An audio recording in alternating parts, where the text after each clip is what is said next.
Of this nation. I believe that everyone, and I mean everyone, deserves to be treated with dignity and respect. And I believe that the American dream is big enough for all of us. I mean all of us. Latinos have contributed so much to our country. Whether you've been here for generations or whether you're a dreamer whose family arrived recently, you're part of the fabric of America. You're Americans. And when I'm president, I'll stand with you for the battles that are about to come. I'm optimistic. I remain optimistic. I continue to be optimistic that if we work together to fulfill the ideals of this nation, value hard work, opportunity, and the American dream, we'll get there. This is the most important election of our lifetimes, and we need the leadership of the Latino community, your voices and your votes. I hope you'll join me as we continue to build on the progress we've made and reminding our leaders that families belong together. That's our American family. We belong together, all of us. May God bless you all, and may God protect our troops.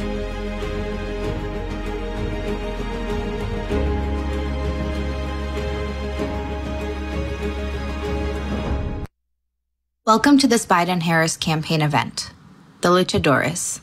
Please welcome Cristobal Alex. Be with you all tonight. Thank you for making some time to chat with us to launch the Luchadores. This is going to be a regular series, a real talk conversation with Latino men about the issues that matter most to our gente, to our family, to our comunidad. We're really excited to kick it off tonight with some very special guests. I'll do a quick introduction and then we'll jump right in here.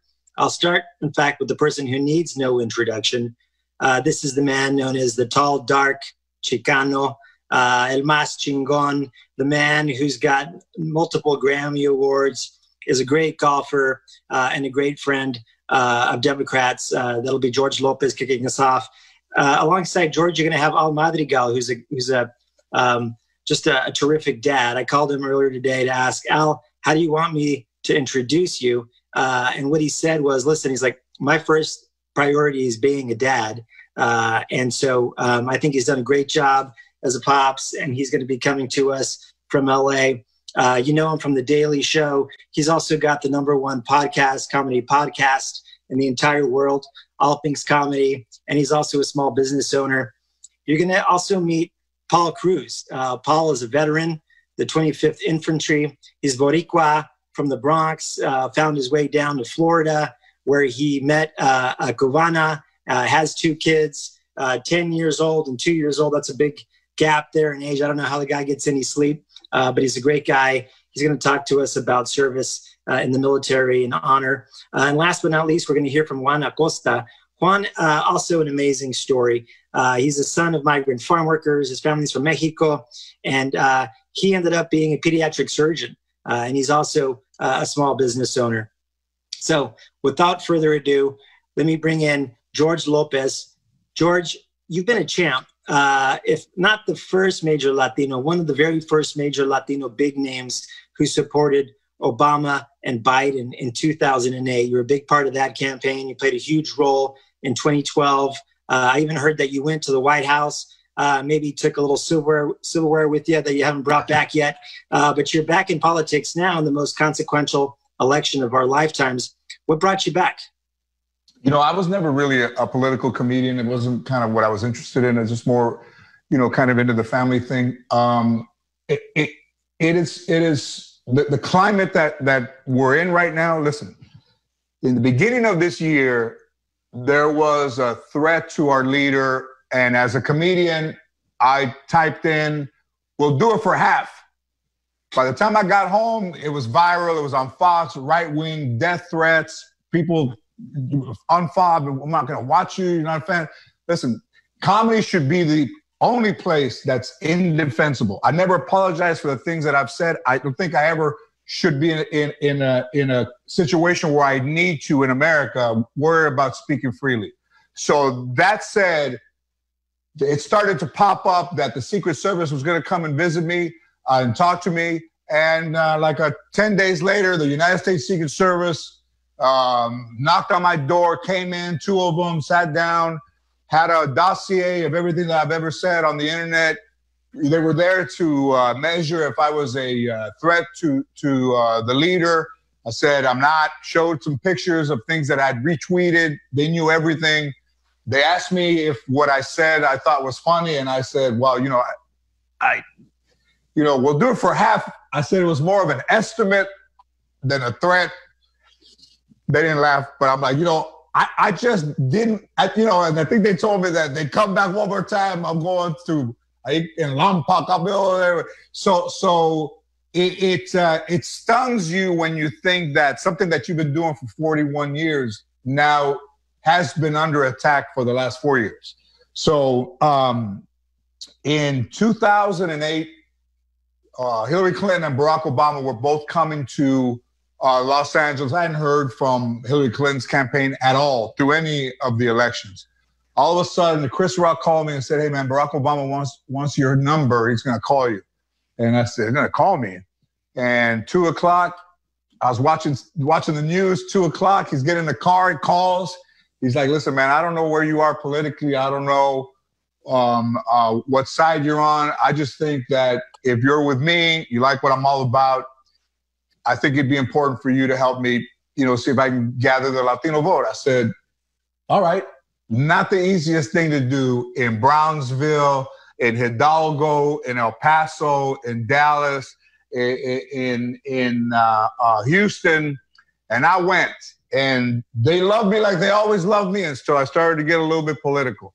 And the community, the Latinos, had a hard time understanding that he was African-American, but didn't, politics aside.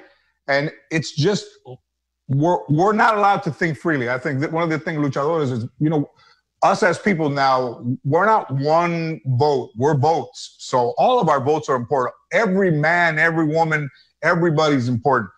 Kamala Harris, I met her before she was Attorney General. Her mother and I were very good friends in Houston, met up in San Francisco, met him through Obama. She's been fantastic. Her mother was a scientist, incredibly intelligent doctor. And Joe Biden was the dude that said that, hey, he always sends me to your events. Like, he was the guy that was all the Latino events, all Hispanic caucuses. He was out there campaigning. I met Bo Biden. I met Hunter, Dr. Jill, met them all, been to the White House with them. And that's a solid family, man. That's a family that,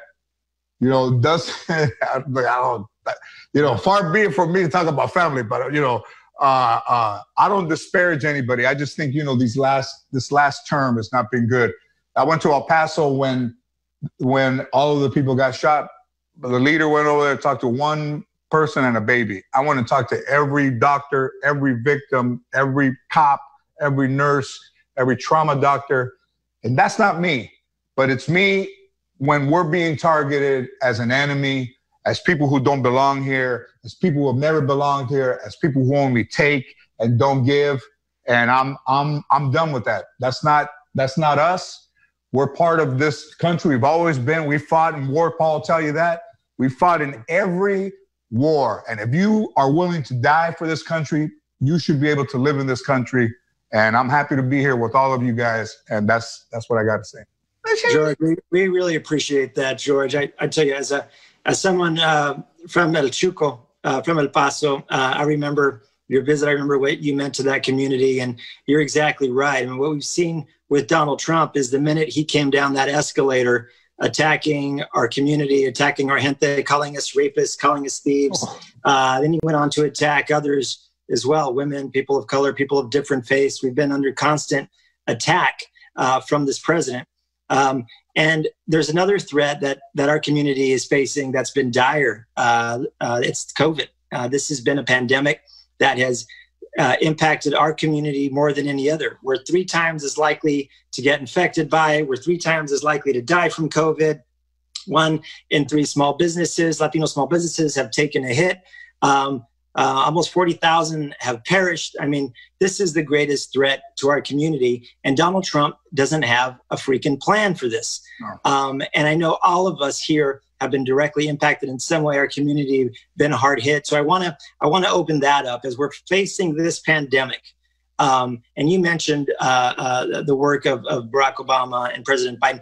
They pushed for the Obamacare, the ACA, which gave Latinos more than 4 million access to healthcare. Now we're in a situation in the middle of a pandemic when Donald Trump is trying to take away that healthcare. So let me open this up. I want to turn straight to you, Al, and talk to us a little bit about what you're saying with the pandemic, and then I want to bring in the Dr. Acosta to talk about it from what he's seeing on the ground. Sure. Just to take a step back, I don't want to be here right now. I would rather be, in my backyard, hanging out with my kids, having a cocktail.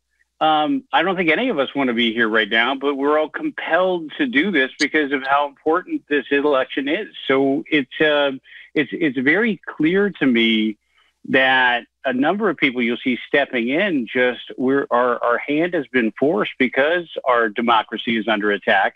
And there's a response to COVID I don't think it could be worse.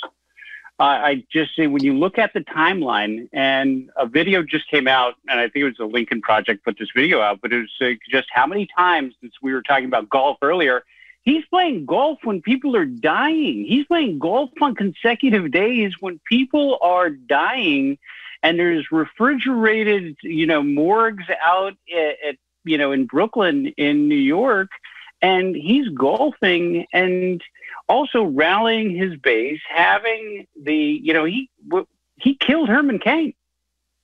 He killed Herman Cain. Yeah, it's pretty outrageous. So why no one is talking about that more than they are? And it's just because this news cycle is so crazy that we go from him, his taxes, to him having COVID, to this White House event, and we're just overwhelmed with all this stupidity. But I couldn't imagine someone worse being put in this office. Like, he is the worst possible person that could have been elected president. We have a friend that the minute Trump got elected, and he knew that he had cancer, and he knew that if Obamacare was attacked, which he knew was going to be attacked, then he said to us, listen, man, if he goes after Obamacare and reduces it, tries to get rid of it, I won't be able to afford my medicine. I won't be. Exactly. And he died. He knew it was coming. He couldn't afford his medicine, couldn't have a place to go to get his medicine, and he died. And it's happening all over this country. It's happening to young people. It's happening to old people. And we don't need that. We don't need 4 more. Exactly and right. We're talking about the deaths, Cristobal, but also the lasting effects that people have. I have friends that have COVID and had it early on, got diagnosed in March, and are still having lasting effects. So we still don't even know the impact all this is going to have on those 8 million people that have tested positive for coronavirus. We don't even know what the lasting effects is going to be on those people. Okay, so again, right. Horribly mismanaged. Yeah, and I think it's a good point. We should bring in Dr. Acosta here. Doctor, you're the son of migrant farm workers. You have made your family so proud through hard work. Started your pediatric surgeon. That's a huge deal in our community. You're seeing the impacts of COVID firsthand, and as Al was talking about, we don't really know yet the ramifications of this, but we know it's taken over 200,000 lives. Many of us know people who have been impacted by this, as George was just talking about. This isn't a situation, as George has said in the past, where a little bit of Vicks, Vapor Rub, and 7-Up are gonna address it. We need an actual plan here to get this virus under control. Why don't you talk to us a little about what Joe Biden will do with COVID and how we're going to tackle this? I agree completely with George and Al over here. This whole administration has been just so unprepared for this. Even though we had a plan, Obama had already had it. We were preparing for this, and they got rid of that program. What I've seen here, I see it twice. I see it in Arizona as a pediatric surgeon here, and I see it as a general practitioner. I have a clinic in Coachella, California, and so here as a specialist, luckily the little ones, the newborns and stuff, aren't as affected as much, obviously, as the older patients. But I do see it in mostly in California, where I see my older migrant patients. I see that they're told, first of all, they get a test and they don't get results for a month or 2 months. Sometimes it's just the results were just, and so they were just told, go home and just write it out. And and a lot of them passed away, and a lot of them are just I was just there this weekend. One guy lost like 50 pounds. I mean, the guy was just skin and bones, and he made it through, but he's telling me, now I have this palpitations, I get these headaches, I got all these things, and all these are the sequelae. And yet, we have the leader of our country goes and gets all this high-end medical care, which costs $70,000, but the people that are the migrant workers, our people of color are not getting the same health care that, other people get. And so, it's a shame that, we live in America that supposedly has the top healthcare system, but we're not there yet at all. And it's unfortunate. And hopefully with Biden and Harris coming along and taking Obamacare and making it more available, improving it, even giving it to more people, and making sure that the people that are affected by this have the ability to get that care and not worry about paying for it, because a lot of these drugs are not cheap. But I know that Biden and Harris will provide health care to everybody who's been affected by it. Yeah, you nailed it. Exactly. That's the key part of the Biden-Harris plan, was just to make this access free to treatment, regardless of immigration status. Right. It's tackling the virus. It's having a plan. It's having masks. It's making sure that we can take care of the folks that need it most. And then obviously we got to build back our economy, and we've got a plan for that too. Before I do talk about small businesses, I know, Paul, you were trying to get in here. Yeah, I was just mentioning that they turned a public health crisis into a national security issue, and nobody's really paying attention to how drastic that is. The things that have happened that have been positive are just by accident. There was no planning. So it could have been a lot worse, and it's completely inept from leadership. And I've seen it firsthand. I've worked for previous administrations. This is the worst. No, that's exactly right. And not only is it a crisis that's facing us from a health perspective, but we've also got a crisis right now, an economic crisis. We are in the midst of what appears to be the greatest recession, almost Great Depression, that we've ever had. And again, with no plan from Donald Trump to get us back on track. One of the things about Joe Biden, I mean, folks oftentimes would call him middle-class Joe. They meant it kind of derogatory, right? But he takes that as a compliment, because what it means is he stands up for the middle class, he stands up for the little guy, for the working man, and will make sure that when he's elected president, as he did in 2008, coming out of that crisis, that we begin to rebuild the economy. And as we saw last time around, Latinos are going to be helping to lead that effort. But we are struggling right now mightily when it comes to small businesses and when it comes to jobs. And we've got a number, all of you, in fact, are small business owners. I want you to talk a little bit about what you're seeing in your own businesses, the impact it's having in your own lives, and what you think we need to be doing. Al, let me start with you, and then we'll go to George, Paul, and then with Juan. I mean, I was, at our place all day today, and it's a struggle. I mean, we're just fighting for our lives. It's difficult because I think a lot of small business owners are in the same place where you're just barely hanging on. We got hit with our 2019 tax bill today. The president of the company looked at me and he's like, I don't even know how we're going to pay this. I'm like, we're going to pay it in installments. Everything's going to be fine. Contact our CPA and let's set up a plan. And it's just a fight. It's a nonstop fight to stay. I mean, look, there are some businesses that were able to adapt, and that's just what you have to do as a small business owner, and that's what we've tried to do. But, we're just, I think like a lot of us are just rolling up our sleeves and trying to make it work. I mean, George, with the restaurant, and I mean, that's got to be so difficult because I just imagine that you had such a big hit. The Chingon Kitchen we just passed at is that Marengo, right? And you have, but I mean, restaurant owners. My heart goes out to all those people and food trucks. Just anybody that's just struggling with indoor dining experience. It's killed me. There's no adapting. The thing is that also you have to put yourself. People who are struggling to make ends meet. they don't have a choice of staying home, and they're going to put their own family's health, they're going to put their health at risk, they're going to put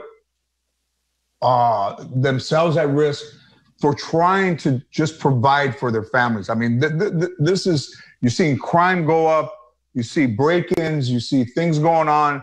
And the thing that I think is always been the invisible is Latinos are out there still providing the groceries, still cleaning hotel rooms. They're out there picking strawberries and artichokes and lettuce. And they're out there. They've been out there during the fires. They're out there during the floods. A year ago, they were targeted to be removed from this country. And all of a sudden, because of all this, now it's like, hey, you're an essential worker. Everybody who goes to work in America is an essential worker. So, you know, the fact that, oh, it's okay for them to go out now, but before all this, they were public enemy number one. It was round them up. You know, that's what they were trying to round everybody up. And these are the people, like you saw the picture of the wildfire in the background with people picking fruit. Like, it's crazy that, I mean, there's no more empathy with this White House. Like, there's zero at all. I mean, Trump doesn't have a dog. Do you know he's the first president not to have a dog? If that doesn't say everything right there.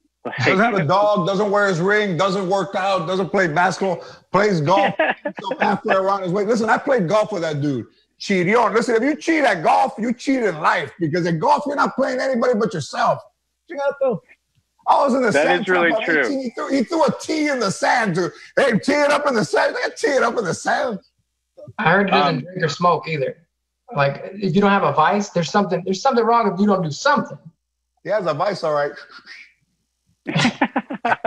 That's another thing. When it comes to business, we would, for my parents' family business, when we were hiring bookkeepers or any accountant or anybody that was going to be responsible for anyone else's money, we would always run a credit check on everybody. And so if they can't take care of their own finances, they certainly can't take care of mine.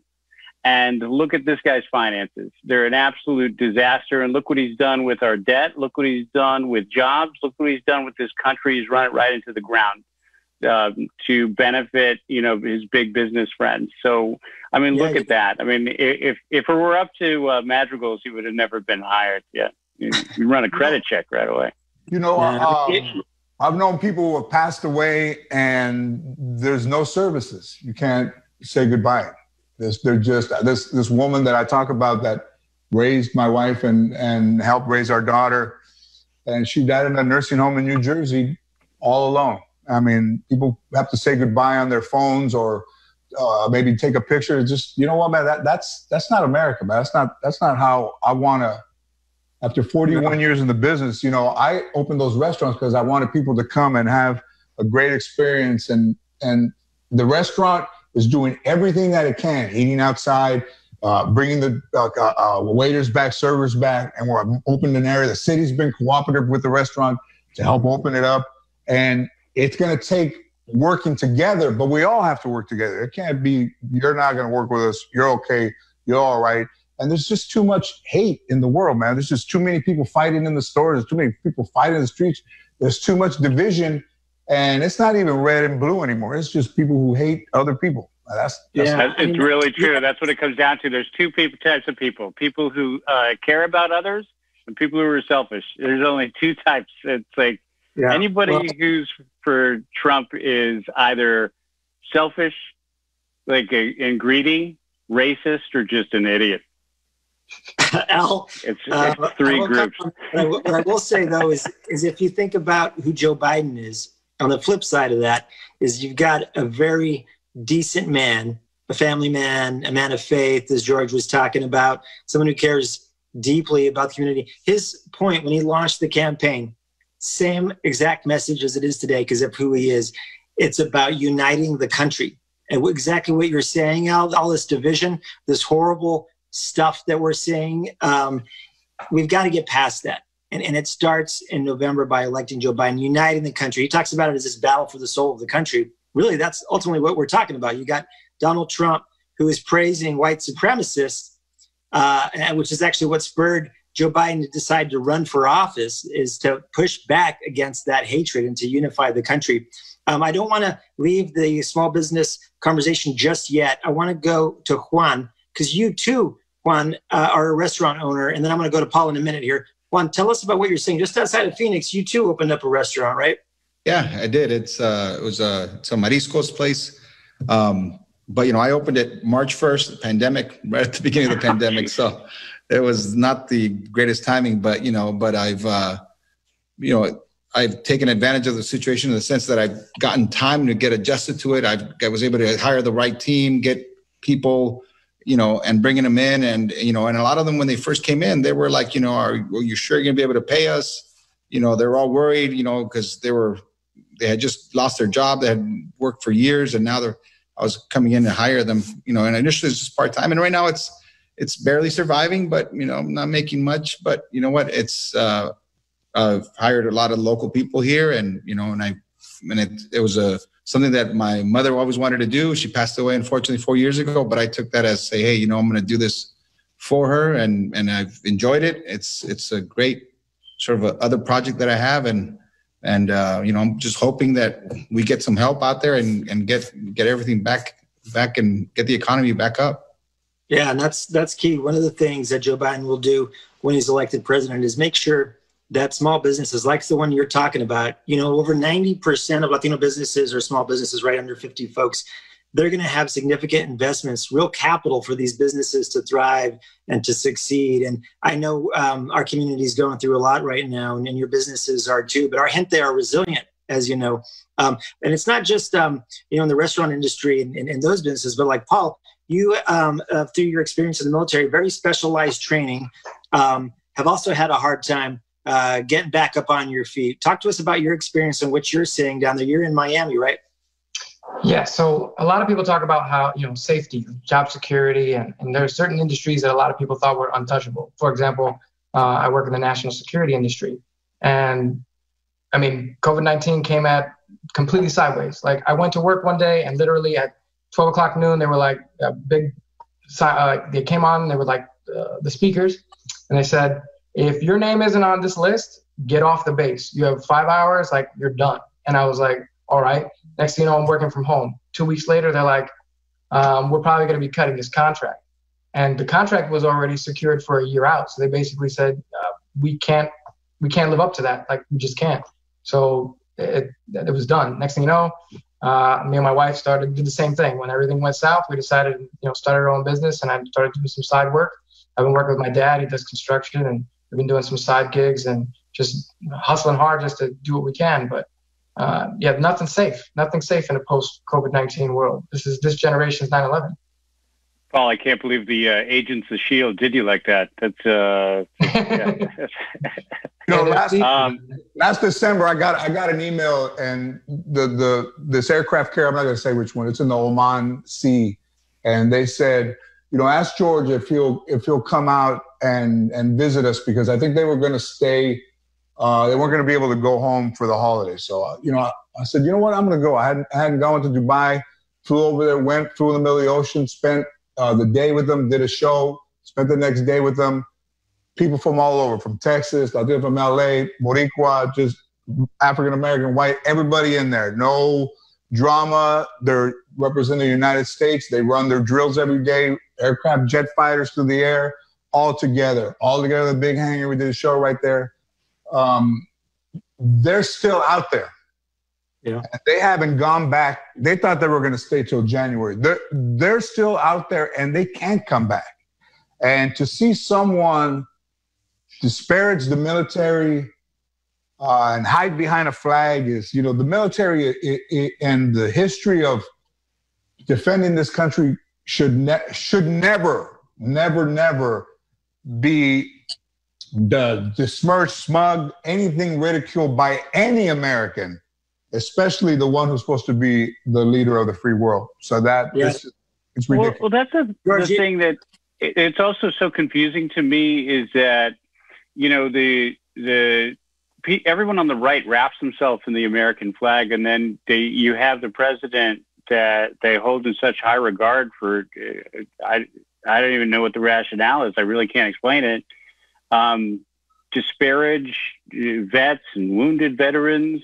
But they all claim to love the military. But when it comes to funding for a VA or, any veteran affairs, they're nowhere to be found. So I just don't understand how you could be Republican and pro-military and support this president. I just seriously do not get it. Just in denial, man.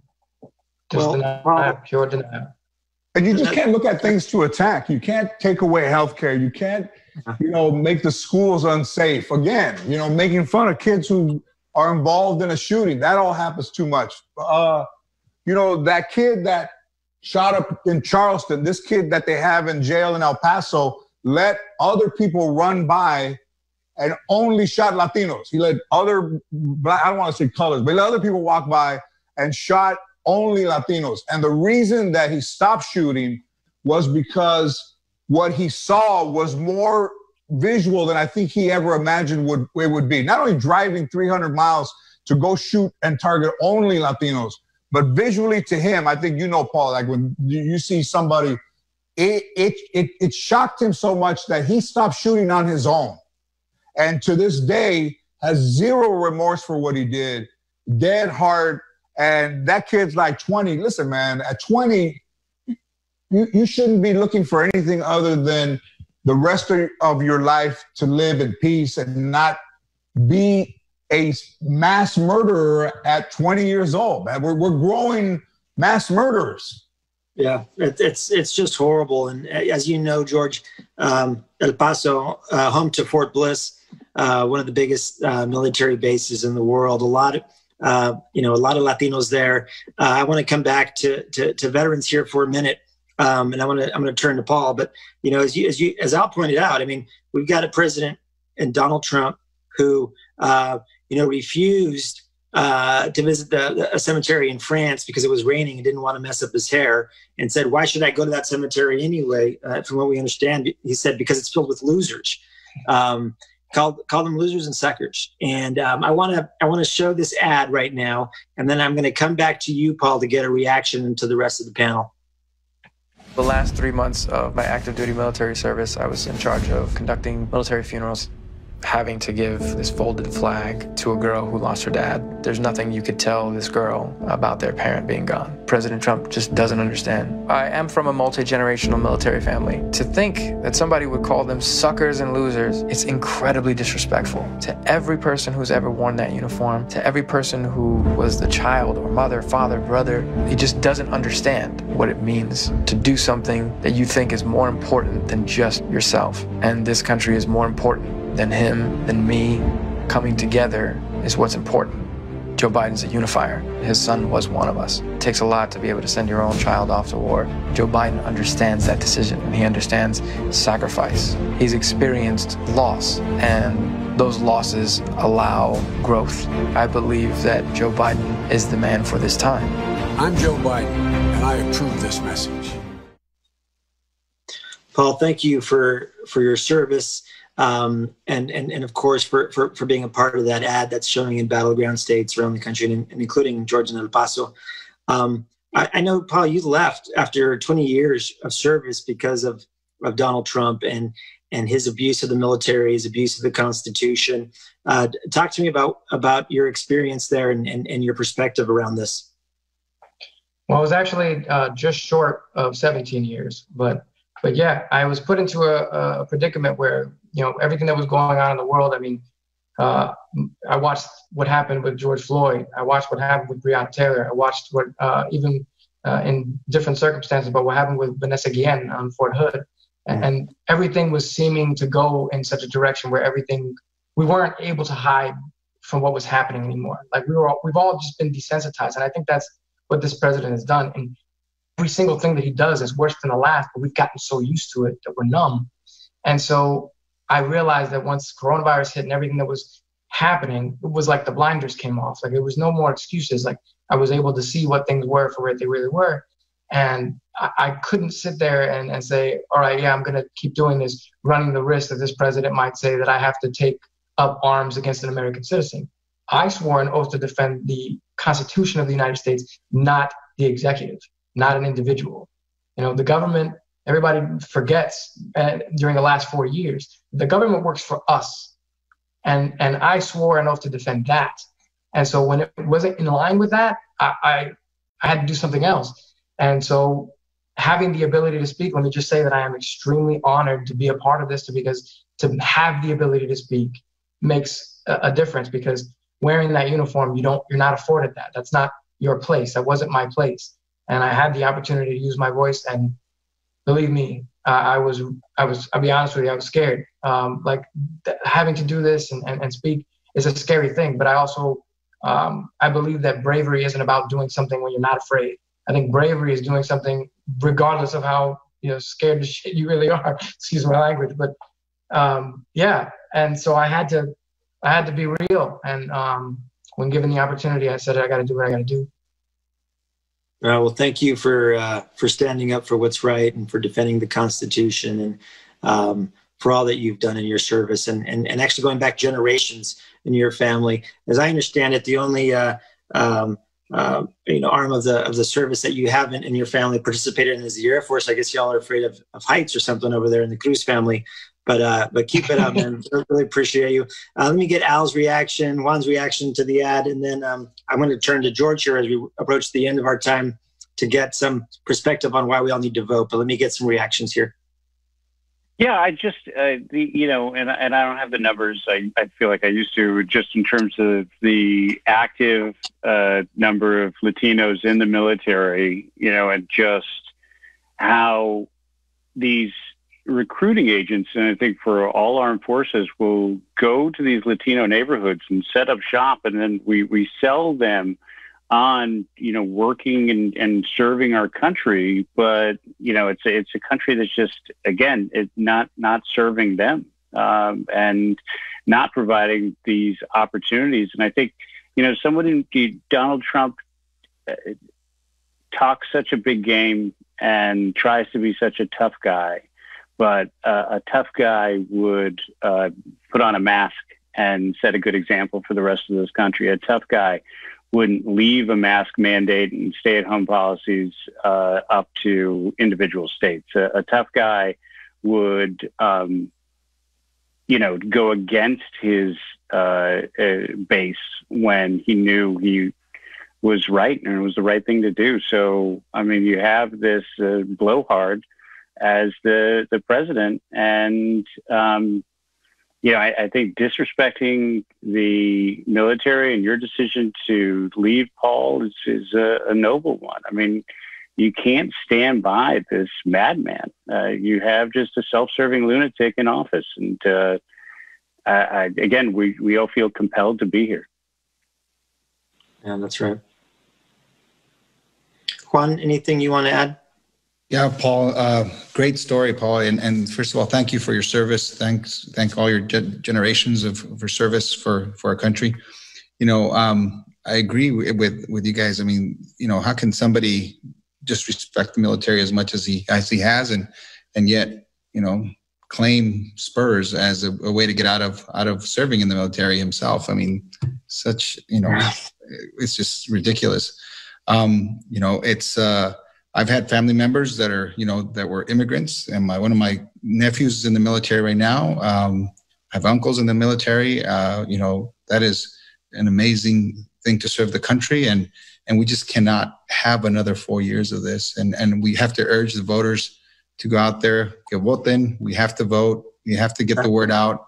We're in a battleground state here in Arizona. I've got some signs out of my restaurant. I've been talking to some people, and we just have to get the word out that we can't have this divisiveness. We can't have this 4 more years of this crazy leadership.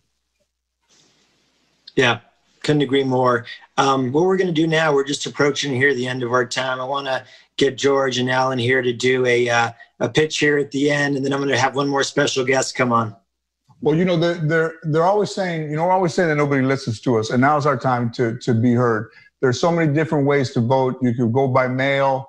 You can go drop it off, or you can vote in person. Voting early, I think, is the way to do it. There's going to be a lot of long lines. There's going to be people you can see it already, trying to, do propaganda to persuade people that they don't need to vote, removing mailboxes, saying that those places are closed or whatever.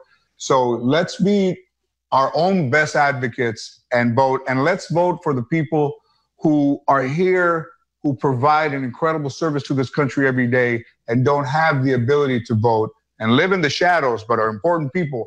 Let's be the voice for those people, because those are all of our ancestors and those are our mothers and fathers and uncles and aunts right now. Let's be the voice for those people. Thank you, George. No candidate is going to be perfect, but we haven't seen a candidate as imperfect as Donald Trump, and I think we all need to just rally. Even if you just rallied your family members and just made sure that meet people around you. I mean, if you're watching this, then you're better than most. I assume. Just go and rally those who aren't paying attention as much as you are. One quick Joe Biden story. I have the picture. I got invited to, here we go. I got invited to do the Mark Twain Award presentation for Jay Leno. So I was up there, and then part of that is you go to lunch at the vice president's house. And so, but this was actually, I believe this was the day after Beau Biden passed away. And so this is this photo with Jill and Joe smiling, meeting a perfect stranger, some idiot comedian who was forced upon them at a luncheon at their home the day after their son died. And think about just the sense of duty. I don't think I'd be able to handle that. I'd be a complete disaster if that happened to me. I would not, but what this man has been through and how much he cares, the knowledge that he has, the amount of time that he's served, we all need to fight for him to make it into this office. And we're running out of time. Just rally those around you as much as you possibly can, because we need somebody as dedicated as Joe is. Al, thank you for sharing that story. I mean, so powerful. You know, I can tell you, I don't think I've ever met a more decent man in my entire life. Just someone so caring. And I've told my primos, cousins, friends, anybody that'll listen, is I think Latinos will have the best friend in the White House that we've ever had with Joe Biden as president, because he cares so damn much and will fight for us every single day. And your story reminded me, you know, when I was, it was November, we were flying across the country. It was the middle of this very competitive primary. You guys, I know it feels like a lifetime ago, but we had this very competitive primary with, you know, over 20 other candidates. And we were on our way from the East Coast to fly to Los Angeles, to where you're at, for a really important rally. We had just taken off, and I learned that my dad had died just after we took off in El Paso. And I sent a note over to a woman that works with them as a trip director and said, look, my dad just passed. I just wanted them to know so that, you know, they were aware of this situation. And I didn't expect this, but out of the back of the plane comes running Joe Biden. And he says, stop the plane, turn the plane around. I'm so sorry for your loss. Mind you, we're flying across the country for a critical rally. And I couldn't believe that the future president and leader of the free world would stop everything, with everything on the line in this rally, because someone he knows had a passing like that. And it just, you know, it just shows just what an amazing leader he is, and how lucky we'll be if we have him as president. And I urge my friends and family and everybody else that'll listen is, you know, voting is happening now. Make a plan. Go to our website, joebiden.com. If you prefer using the phone, text todos to 30330. And best of all, I want you to hear from one more guest. This is Larry San Diego from Arizona, who's our Latino vote director, who's going to tell you one more thing that you can do. Thank you, Cristobal. And I know after this conversation, I am fired up. I am ready to do whatever I need to in order to elect Joe Biden. As Latinos, we have the power. And in Arizona, we have a unique challenge, because since 1952, Arizona has gone Republican every time except for once. And that was over 2 decades ago. And so we are rising up to the challenge. And you know why? Because of the power of the Latino community. There's a Mexican proverb that I think really speaks to this situation. It's, they try to bury us. They didn't know we were seeds. And here in Arizona, they try to bury us with SB 1070. They try to bury us with Joe Arpaio. They try to bury us with Donald Trump. But they didn't know that we were seeds. And organizations have been doing the hard work of voter registration, of civic engagement, of mobilizing Latino voters. And now we're going to reap that harvest and elect Joe Biden. And I invite you to partner with us, de ser un luchador con nosotros, to rise up to the challenge with us. Every single day in Arizona, we do bilingual phone banking. Every single day, multiple times on the weekends, we're calling voters, Latino voters, de compadre a compadre, de paisano a paisano, in English and in Spanish, and making sure that they are registered to vote, that they know about iwillvote.com and voyavotar.com, of the importance of electing a leader like Joe Biden. And so if you're ready to partner with us to help elect Joe Biden in Arizona, to show the power of the Latino vote, do this with us in Arizona. Go to www.missionforarizona.com, and all of our opportunities for bilingual phone banking are there. There's a time and a place for everyone in this campaign. We are wanting to partner with all of our fellow Latinos across the country to help elect Joe Biden. So again, www.missionforarizona.com. All of our bilingual phone banking that happens on a daily basis are there. And I am so excited to elect Joe Biden, to show the power of the Latino vote this election. Back to you, Cristobal. Gracias, Larry. That was perfect. And to close out, I got one more question for our friend George Lopez here. George, I don't know if you heard, but Joe Biden is a car guy, and all over the country, there are folks with caravanas, people out there. It's called Riding with Biden. I want to get your take on this. Hey, man, I'll be ready to throw some Riding with Biden. I got my 51. I got my Deluxe Fleetwood. If I'm riding with Biden, we'll start a chapter out here in LA. We'll get out. You know, I can find Cheech somewhere over here. We'll all put it to Danny Trejo. Yeah, let's do it. I love it. Well, take a look at this poster. Let me see if you approve it. What do you think of that? Oh, yeah, he's all right with the chip. Yeah, he's all right. We're going to do it? Low riding with Biden? Low riding with Biden, let's do it. All right, ándale. Pues gracias. Thank you, everybody, for being with us. We'll see you next week. Thanks. All right, guys. Thank you, everybody. Gracias. Thank you. Oh, I'll send you a message right now. All right. Later. Later.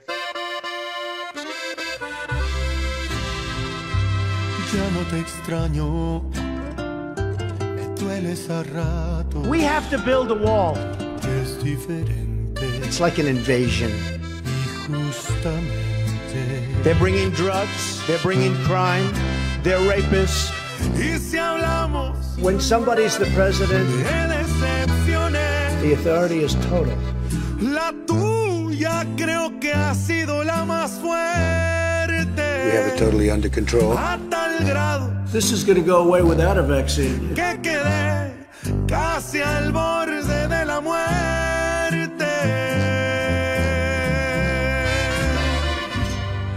Pero en paz sin ti.